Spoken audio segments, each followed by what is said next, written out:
অনেক চাকরির ক্ষেত্রে দেখা যায়, যেমন ডিফেন্সের চাকরিতে নবী সাল্লাল্লাহু আলাইহি ওয়াসাল্লামের সুন্নাত দায়ী রাখার জন্য সিনিয়রের অনুমতি নিতে হয় এবং চাকরির বয়স কম তাই অনুমতি দেয় না। এ বিষয়ে যৌক্তিকতা কি? মানুষ মারা গেলে পাশে বসে কোরআন তেলাওয়াত ও খাবার আয়োজন করার বিধান কি? এখানকার জনপূর্ণ স্থান অধিকাংশ সময় আমাদের কিছু সংখ্যক বোনদের অশালীন পোশাকের উচ্ছৃঙ্খল অবস্থা, অবাধ মেলামেশা, আবার অনেক সময় সিগারেট হাতে দেখা যায়।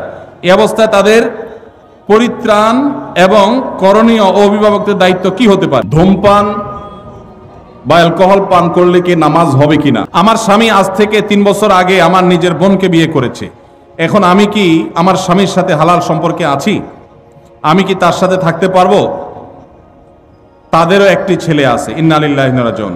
এই ধরনের জাহালত এখনো আছে। কোন পুরুষ কোন নারীকে বিয়ে করলে ওই নারী তার বিবাহে থাকা অবস্থায় ওই নারীর বোনকে বিবাহ করা বাতিল। এই বিয়ে নয়, এটা জিনা। অতএব এই বোনের কর্তব্য হলো এই পুরুষ থেকে বিচ্ছিন্ন হয়ে যাওয়া এবং তওবায়ে নাসুহা করা। ভয়ঙ্কর জিনায় তারা লিপ্ত হয়েছেন, কারণ এক বোন থাকা অবস্থায় আরেক বোন এর সাথে বিয়ে হতে পারে না। এত জাহালত, এত মূর্খতা এখনো সমাজে আছে, ভাবতে কষ্ট লাগে। এই প্রশ্নটা আসছিল যখন সাইফুল্লাহ ভাই পড়ে আমাকে বলছিলেন যে আমার চোখের পানি এসে গেছে শুনে। মানুষ এত জাহালাতের মধ্যে এখনো ডুবে আছে। আমরা কি দিনের দাওয়াতের কাজ করছি? ভাইরা আমার, একসাথে 2 বোনকে বিয়ে করা জায়েজ আছে? কোন বোন যদি কারোর বিবাহে থাকে তাহলে ওই বোনের বোনকে বিবাহ করা হারাম। ওই অবস্থায় বিচ্ছেদ হয়ে গেলে, তালাক হয়ে গেলে বা মারা গেলে তারপরে শালিকাকে বিয়ে করলে সেটা জায়েজ হতে পারে, তার আগে জায়েজ নেই। অতএব বিচ্ছিন্ন হতে হবে। এখন আপনি বলতে পারেন তাহলে আমি এখন কি করব? আল্লাহর উপর তাওয়াক্কুল করবেন, আল্লাহ তো রিজিকের মালিক। অনেক চাকরির ক্ষেত্রে দেখা যায়, যেমন ডিফেন্সের চাকরিতে নবী সাল্লাল্লাহু আলাইহি ওয়াসাল্লামের সুন্নাত দায়ী রাখার জন্য সিনিয়রের অনুমতি নিতে হয় এবং চাকরির বয়স কম তাই অনুমতি দেয় না। এ বিষয়ে যৌক্তিকতা কি? দেখুন, ভারতে ডিফেন্সে আমরা দেখি শিখরা তাদের পাগড়ি পরে তারপরে সেখানে তারা ডিউটি করতে পারে। আমেরিকার মতো দেশে ধর্ম পালন করেও ডিফেন্সে চাকরি করতে পারে। আমাদের দেশে এই রকম অবস্থা তৈরি হয়েছে যে দীর্ঘদিন থেকে নিয়ে দায় রাখতে দেওয়া হতো না, মেয়েদের হিজাব করতে দেওয়া হতো না। একবার বিমানে একজন বিমানবালা আমার কাছে একটা অনুরোধ করলেন যে ভাই, মেহেরবানি করে আমরা যারা হিজাব করে ডিউটি পালন করতে চাই, যদিও বিমানবালার ডিউটি হিজাব করে পালন করেও শরীয়ত মতো পর্দা করা কঠিন, বাকি জেনারেলি অন্যান্য ক্ষেত্রেও মেয়েদের যেন পর্দার সাথে করতে পারেন তারা অনুরোধ করেছেন। আলহামদুলিল্লাহ, আনন্দের বিষয় যে আমাদের বাংলাদেশ আর্মিতে এখন এই 2টা বিষয়ে আল্লাহর ফজলে অনুমতি পাওয়া গেছে। বিশেষ করে দায়ের বিষয়টাতে অনুমতি যে নিতে হয় এটা ডিসিপ্লিনের জন্য। আমার মনে হয় এখানে একটা ড্রেস কোড থাকা উচিত একটা প্রতিষ্ঠানের। সেই হিসাবে ড্রেস কোড থাকবে, নর্মাল প্রসিডিউর থাকবে, কিন্তু অকারণে বয়স কম এই সমস্ত অজুহাতে যদি বাধা দেওয়া হয় তাহলে সেই সিস্টেমটা চেঞ্জ হওয়া উচিত। কারণ সাংবিধানিক অধিকার, যে কেউ তার ধর্ম পালন করতে পারে, সেই সুযোগ থাকা উচিত। আমি আশা করি যে সংশ্লিষ্ট মহল তারা এটা বিবেচনা করবেন বা দেখবেন। মানুষ মারা গেলে পাশে বসে কোরআন তেলাওয়াত ও খাবার আয়োজন করার বিধান কি? খাবার আয়োজন করার বিধান আমি বলেছি। মানুষ মারা গেলে 40 3 দিন আর 7 দিন মানুষ ডাইকা খাওয়ানো, এটা বিদআত। আর মানুষ মারা গেলে তার পাশে বসে কোরআন তেলাওয়াত করাটাও সুন্নাহ সম্মত কোনো কাজ নয়। আমাদের দেশে মানুষ মারা গেলে লাশটাকে মাটিতে বা খাটে রেখে চারপাশে হাফেজ সাহেবদেরকে এনে কোরআন তেলাওয়াত করানো হয়। এটা শরিয়া সম্মত কোনো কাজ নয়। কেন?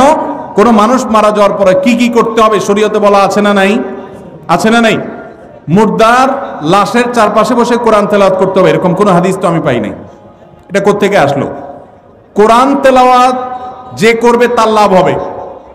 আল্লাহ কোরআনে বারবার বলেছেন, ওয়া আল্লাইসাল ইনসানা ইল্লা মা সাআ, যে যেটা করবে সে সেটা পাবে। যিনি তেলাওয়াত করছে তার সওয়াব হবে। মুর্দার কোনো লাভ নাই এখানে তেলাওয়াত করলে। আর যদি বলেন যে কোরআন শোনাচ্ছি, তাহলে ওমা আনতা বিমুসমিইন মান ফিল কুবুর, আপনি তেলাওয়াত শোনাবেন জীবিত মানুষকে, মৃত মানুষকে তেলাওয়াত শুনিয়ে কোনো ফায়দা হবে না। এর সওয়াব হবে জীবিত অবস্থায় শুনলে।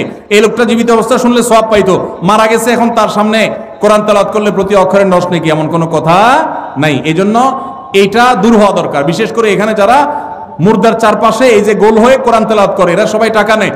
তেলাওয়াতের বিনিময়ে টাকা গ্রহণ করা সারাসার হারাম। যে দেয় সেও হারাম করে, যে নেয় সেও হারাম করে। খতমের নাম দিয়া অনেক এলাকাতে এখনো অনেকে হারাম কাজ করছেন, তাদের আল্লাহকে ভয় করা উচিত। এখানকার জনপূর্ণ স্থান অধিকাংশ সময় আমাদের কিছু সংখ্যক বোনদের অশালীন পোশাকের উচ্ছৃঙ্খল অবস্থা, অবাধ মেলামেশা, আবার অনেক সময় সিগারেট হাতে দেখা যায়। এই অবস্থায় তাদের পরিত্রাণ এবং করণীয় ও অভিভাবকদের দায়িত্ব কি হতে পারে? আমার জন্য, আমার বোনদের জন্য দোয়া করবেন, আল্লাহ যেন আপনার নেক হায়াত দান করেন। ভাইরা আমার, এই যুবকের প্রশ্ন বড় প্রাসঙ্গিক প্রশ্ন। আমাদের বোনদের মধ্যে বেহায়ার পরিমাণ বাড়ছে না কমছে?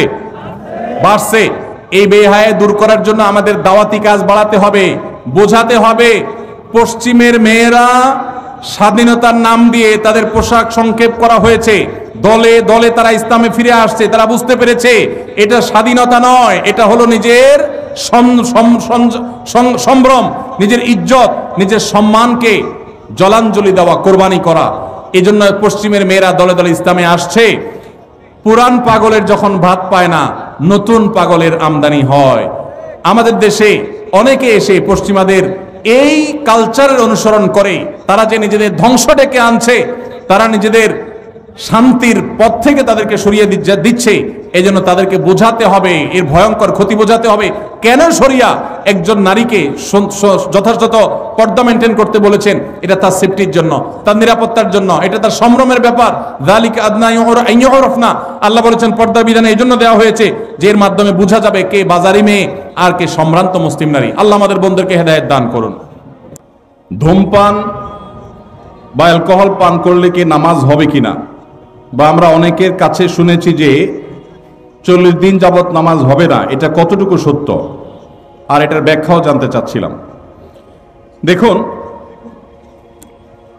একটি হাদিস রয়েছে, নবী সাল্লাল্লাহু আলাইহি সাল্লাম বলেছেন, কেউ যদি নেশা গ্রহণ করে, নেশা জাতীয় কোনো দ্রব্য গ্রহণ করে এবং সে যদি নেশাগ্রস্ত হয়, 40 দিন যাবত তার ইবাদত কবুল হবে না, নামাজ কবুল হবে না। তো এই হাদিসে নেশাগ্রস্ত হওয়ার কথা বলা হয়েছে। ধূমপান করা গুনাহ, এটা জায়েজ নাই, এ বিষয়ে তেমন কোনো মতপার্থক্য আলেমদের মধ্যে নাই। আপনারা জানেন আমাদের দেশে কয়েকটা রোগের কারণে মানুষের মৃত্যুর হার, স্বাভাবিক মৃত্যুর হার কমে ভয়াবহভাবে মৃত্যুর হার বেড়ে চলেছে। এর মধ্যে অন্যতম হলো ক্যান্সার। আমাদের সমাজে আগে এক একটা ইউনিয়নে একজন ক্যান্সারের রোগী খুঁজে পাওয়া কঠিন হতো, এখন ঘরে ঘরে ক্যান্সারের রোগী। আপনি খোঁজ খবর নিলে দেখবেন 2-4-5টা ফ্যামিলির মধ্যে, আত্মীয় স্বজনের চেইনের মধ্যে একজন না একজন ক্যান্সারের রোগী পাওয়া গেছে। ক্যান্সারের যত কারণ আছে এর মধ্যে সবচেয়ে বড় কারণ হলো এই মাদক। এমনকি যারা পানের সাথে জর্দা খান, সাদা পাতা খান, ক্যান্সারের কারণ। ডাক্তাররা সতর্ক করেন কিন্তু আমরা শুনি না। যারা ধূমপান করছেন তারা নিজেদেরকে ধ্বংসের দিকে ঠেলে দিয়েছেন। এই জন্য এটাকে সারা বিশ্বের সমস্ত ওলামা একরাম ঐক্যবদ্ধভাবে এটাকে নাজায়েজ বলেছেন, অনেক ওলামা একরাম এটাকে হারাম বলেছেন। এই জন্য এমনিতে ধূমপান করা নাজায়েজ কথা, গুনাহের কথা। পাশাপাশি কেউ যদি নেশাগ্রস্ত হয়ে যায় তাহলে তার 40 দিনের ইবাদত কবুল হবে না, সে কথাও হাদিসে আছে। বিধায় এটা থেকে বেঁচে থাকা দরকার। আমাদের যে সমস্ত ভাইয়েরা ধূমপানের বদভ্যাসে এখনো আছেন, অনেকেই আছে, এই মাহফিলে হয়তো থেকে থাকতে পারেন, তাদের সংশোধনের জন্য সবচেয়ে বড় সুযোগটা সামনে আসছে রমজান মাস।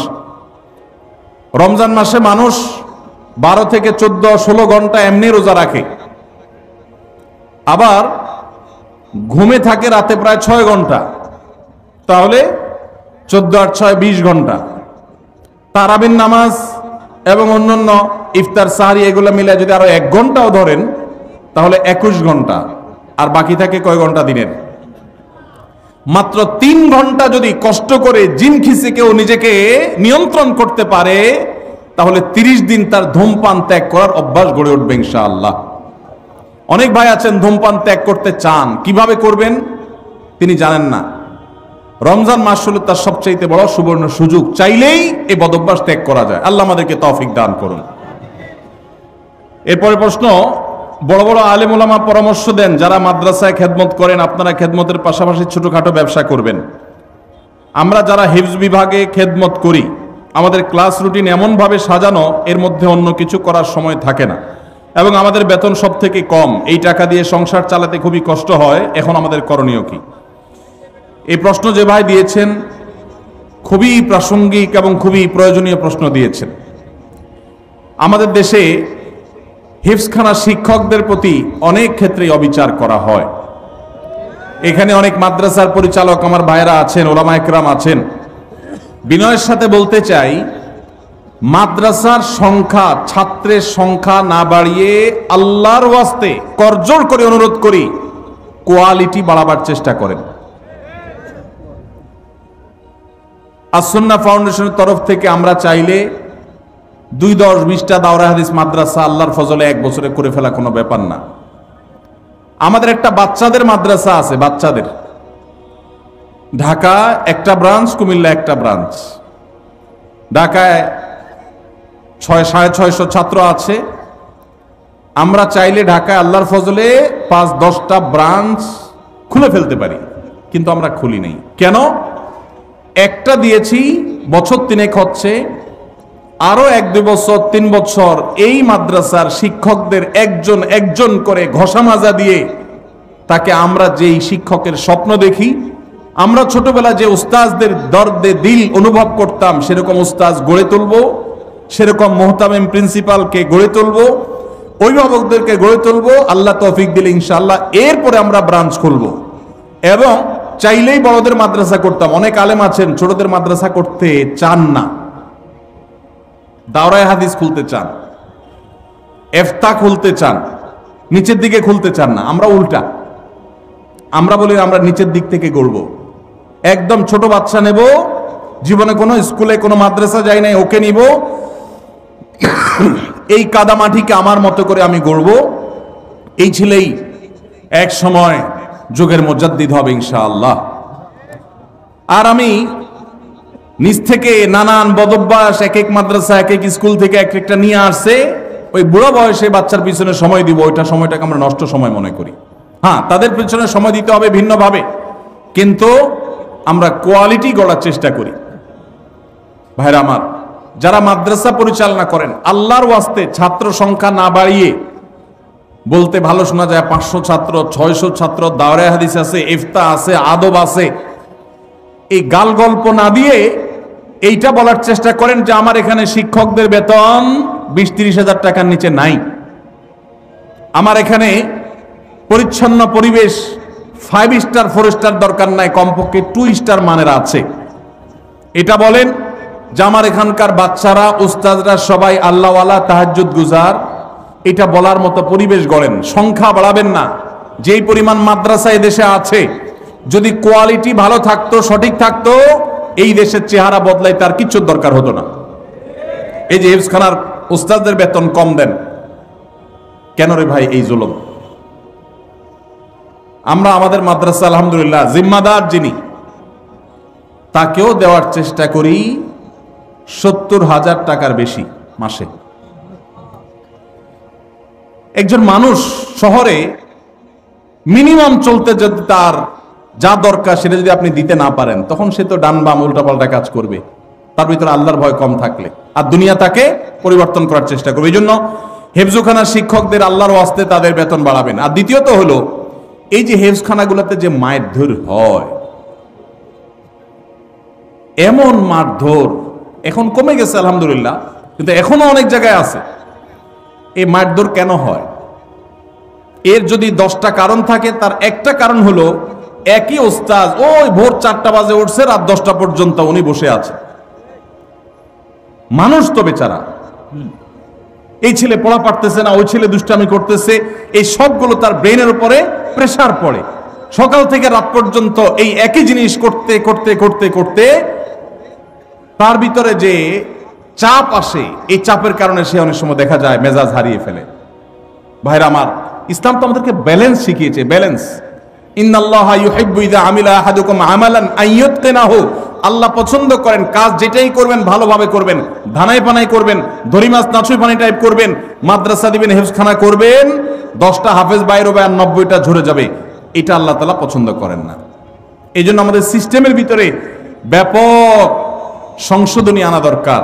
বিশেষ করে হেফজখানাগুলোতে শিক্ষকদের ফ্যামিলি নিয়ে সাথে থাকার সুযোগ তো নাই, উল্টা যে বেতন দেন বেচারা 4 মাসে একবার বাড়িতে যাইতে পারে, বউ বাচ্চার কাছে যেতে পারে না, ডিপ্রেশন, মাথা পেরেশানি এগুলো থাকে, তখন বাচ্চাদের উপরে নানামুখী জুলুম তার দ্বারা হয়ে যায়। এই জন্য ভাইরা আমার, অন্তত কিছু মেসাল সৃষ্টি করেন, কিছু উদাহরণ সৃষ্টি করেন। এই কথাগুলো আপনাদের বলছি, আপনারা অনেকে মাদ্রাসা পরিচালনা করেন, এখানে উলামা ইকরাম আছেন, হিফজখানা শিক্ষকদের এই দিকটা দেখা দরকার। পাশাপাশি প্রশ্নে যে একটা গুরুত্বপূর্ণ বিষয় উঠে আসছে, আলেমদের অন্য কাজ করা দরকার, এর সাথে আমি শতকণ্ঠে একমত পোষণ করি। উলামা ইকরাম যারা আছেন, আল্লাহর হস্তে কিছু একটা আপনার ইমামতির পাশাপাশি, আপনার শিক্ষকতার পাশাপাশি কিছু একটা করেন। একমাত্র বাংলাদেশ অদ্ভুত এক দেশ, এদেশে আলেমরা কিছু করলে মানুষ বলে হুজুর দুনিয়াদার হয়ে গেছে। 2004-05 সনের দিকে আমার মনে পড়ে, আমি ঢাকার মণিপুরে এক মসজিদে তখন জিম্মাদারিতে ছিলাম, ইমামতি করি, খতিব সেখানে এখন মৌলানা ওমায়ের কুব্বাদি সাহেব আছেন, ওনাকে রেখে আমি সৌদিতে গেছিলাম। তো আমার মনে আছে আমার মুয়াজ্জিন সাহেব, উনি তখনকার আমলে আপনার ওই যে ফোনে রিচার্জ করার যে কার্ড, তখন তো কার্ড অনেক বেশি বিক্রি হতো, তখন এই কার্ডগুলোর ব্যবসা উনি শুরু করবেন, আমার সাথে পরামর্শ করলেন। আমি বললাম খুব ভালো কথা, দেদারসে শুরু করে দেন। কোন মুসল্লি যদি আপনার চোখের দিকে তাকায়, আমাকে দেখা দিবেন সেই মুসল্লিকে, তারা শায়েস্তা করার দায়িত্ব আমার। উলামা ইকরাম তারা যদি তাদের দ্বীনি কাজের পাশাপাশি ব্যবসা বাণিজ্য করেন, দেশের জন্য ভালো না খারাপ? আপনি যদি সৌদি আরবে যান, আপনি অবাক হয়ে যাবেন। একজন ইমাম পাওয়া কঠিন হবে, শতকরা একজন ইমাম পাওয়া কঠিন হবে যে ইমাম শুধু ইমামতি করে। অদ্ভুত দেখ, শুধু বাংলাদেশ, আর কিছু করতে পারে না। হুজুর যদি একটা দোকানদারি করে, বলে আরে হুজুরেরও টাকায় ধরছে, মুসল্লিদের ফতোয়ার চোটেই হুজুর টিকে না। আপনি দেখবেন মসজিদুল হারাম, মদিনার মসজিদে নববীর ইমাম খতিব যারা আছেন, এমনকি মুয়াজ্জিন যারা আছেন, আমার জানা মতে একজনও নাই যে শুধুমাত্র এই হারাম শরীফের চাকরি করে। হারাম শরীফের মতো জায়গায় যারা ইমাম আছেন, তারা একজন মন্ত্রী পদমর্যাদার প্রটোকল পান, সরকারি বাসা বাড়ি, সৌদি আরবের মতো জায়গায়। এরপরেও দেখবেন হয় কোনো কোর্টের বিচারক ইমাম সাহেবরা, আর না হলে কোনো বিশ্ববিদ্যালয়ের শিক্ষক, সব পিএইচডি হোল্ডার, বড় বড় আলেম। মুয়াজ্জিন সাহেবরা কোথাও না কোথাও চাকরি করেন। হারামের একজন মুয়াজ্জিনের অফিসে আমি সাক্ষাৎ করলাম বছর 2 আগে, আব্দুল্লাহ সাইফুল্লাহ সাথে ছিলেন আমার। ওনার অফিসে গেলাম, এক বাংলাদেশি বলল যে হারামের অমুক মুয়াজ্জিন সাহেবের অফিসে আমি টি বয়ের কাজ করি, আপনারা কি দেখা করবেন নাকি? আমি বললাম হারামের মুয়াজ্জিনের সাথে দেখা করো তো সৌভাগ্যের, চলেন যাই। গেলাম, যাই দেখি কোর্টে তিনি একটা টেবিল চেয়ার নিয়ে বসে কাজ করছেন, এটা চাকরি করতেছেন। হারামের মুয়াজ্জিনই তো দূরের কথা, হারামের ঝাড়ুদারি করার সুযোগ পাইলে তো আমাদের দাপটে চড়ে বলতাম আবার চাকরি করে কে, দরকার আছে? হাদিয়ে খাই তো কুলাবো না। আপনি যদি দারুল দেওবন্দ যান, আপনি দেখবেন দেওবন্দ মাদ্রাসার শিক্ষকদের কারোর হয়তো বুক বাইন্ডিংস এর দোকান আছে, কারোর হয়তো দাওয়াখানা আছে। আপনি পাকিস্তানে যান, দেখবেন যে এগুলো আছে। তারেক জামিল সাহেবের ওই যে কি এমটিজে, মৌলানা তারেক জামিল চেইন শপ করেছে। জোনায়েদ জামশেদ, তারও ছিল ফ্যাশনের দোকান। বাংলাদেশে আলেমদের এগুলো করতে দোষ। আমি আলহামদুলিল্লাহ দীর্ঘদিন থেকে স্বপ্ন দেখছি এবং স্বপ্নের খুব কাছাকাছি আমি অবস্থান করছি। ছোট ছোট করে এক বা একাধিক ব্যবসা একযোগে শুরু করবো ইনশাআল্লাহ, উদ্বুদ্ধ করার জন্য। ওলামা ইকরামকে আল্লাহ তাআলা সাধারণ মানুষের দিকে যেন চেয়ে থাকতে না হয়, তাদের হাদিয়া নির্ভর যেন হতে না হয়, আল্লাহ সেই তৌফিক দান করুন। এই জন্য সে আন্তরিকতা থাকতে হবে। এখন মুশকিল হলো, আমরা যারা আবার ব্যবসা বাণিজ্যে যাই, অনেকে সেই দিকে যাইয়া আমাদের দিনদারিতা এটাতে ঘাটতি চলে আসে, ওটা যেন না আসে। আল্লাহ আমাদেরকে তৌফিক দান করুন। তাহলে হাফেজ সাহেবদের বেতন বাড়ায় দিবেন, তাদের প্রতি জুলুম করবেন না। 5-7 হাজার 10 হাজার টাকা বেতন, এটা এই যুগে একটা মানুষ চলার জন্য যথেষ্ট না। আল্লাহর ওয়াস্তে এটা করবেন না। মাদ্রাসা যারা পরিচালনা করেন, যতটুকু পারবেন ততটুকু করিবেন। আপনারা বলছে কে 500 ছাত্র ভর্তি করতে? আপনারা বলছে কে দাঁড়া পর্যন্ত খুলে বসে থাকতে? আপনি যতটুকু চাপ নিতে পারেন ততটুকু নেন, আল্লাহ তাআলা বারাকা দিবেন ইনশাআল্লাহ। আল্লাহ আমাদেরকে তৌফিক দান করুন।